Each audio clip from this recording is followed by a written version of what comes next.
अब food inspector की देखो कितनी बेहतरीन जॉब है। रेस्टोरेंट पे जो छापा मारते हैं, क्वालिटी चेक करते हैं कि भाई आप अपने ग्राहकों को जो खाना ठीक खिला रहे हो नहीं खिला रहे हो, है ना, रेस्टोरेंट का लाइसेंस देते हैं। अब दिन में 5 रेस्टोरेंट में छापा मार लिया, बस उसका काम हो गया। ऐसी सुविधा किसी एसएससी की जॉब में नहीं है। चलिए अगला सवाल। एक आदमी समान लागत मूल्य पर 120 खिलौने खरीदता है। एक आदमी सेम सीपी वाले 120 खिलौने खरीदता है। 45% खिलौनों को 40% के लाभ पर बेचता है। बाकी खिलौनों को, रिमेनिंग का एक तिहाई 20% लाभ पर बेचता है।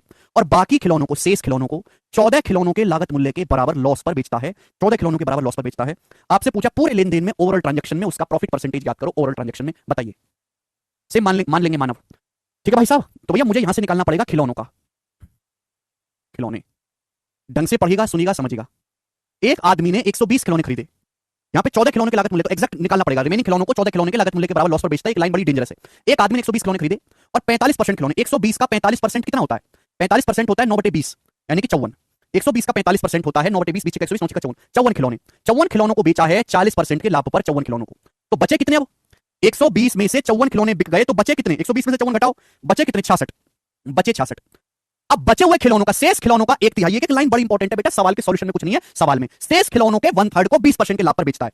120 का 45% होता है 54, 54 खिलौने बेचे 40% के लाभ पर। फिर बचे कितने? 120 में से 54 बिक गए, बचे 66। 66 खिलौनों का एक तिहाई यानी कि 1/3, 22 खिलौने।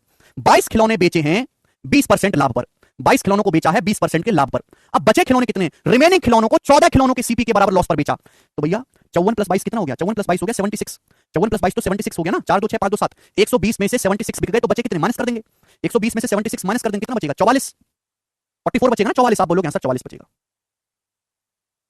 ठीक है ना। 9/20 54 हो गया। फिर बचे 66, 66 का एक तिहाई 22, फिर बचा मेरे दोस्तों 44। 44 बचा। 44 खिलौनों को 14 खिलौनों के सीपी के बराबर लॉस पर बेचा है। तो आपसे पूछा पूरे लेन देन में कितने परसेंट का लाभ हुआ? 44 खिलौनों पे 14 खिलौनों के बराबर लॉस हुआ। 44 खिलौनों पे 14 खिलौनों के बराबर लॉस हुआ। 14 खिलौनों के बराबर क्या आप नहीं निकाल सकते? यानी कि 44 खिलौनों पे 14 खिलौनों के बराबर लॉस हुआ है, और परसेंटेज में कितना? इनटू 100%, इतने का लॉस है 44 खिलौनों पे। 44 खिलौनों पे 14 खिलौनों के सीपी के बराबर लॉस हुआ। एक खिलौना 1 रुपए का, 44 खिलौने 40 के, 44 खिलौनों पे 44 रुपए पे 14 रुपए का नुकसान हुआ, परसेंटेज में इनटू 100%। पूछा पूरे लेन देन में कितने का प्रॉफिट लॉस हो, नहीं निकाल सकते? निकाल सकते भाई। अब चाहे तो आप यहां से रेशियो ले लो, पर जरूरत नहीं है। 54 गुणा 40 कितना आ गया? 2160। 54 गुणा 40 कितना आ जाएगा मेरे दोस्त? 2160।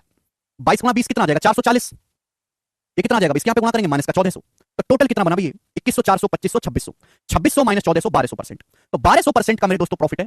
कितने के समान पर? टोटल समान 120 है, 120 के समान पर बटे 120, तो ओवरऑल आ गया 10%। यानी कि कुल मिलाकर आपको 10% का लाभ हुआ। डी ऑप्शन इस सवाल का आंसर है, 10%। बात समाप्त।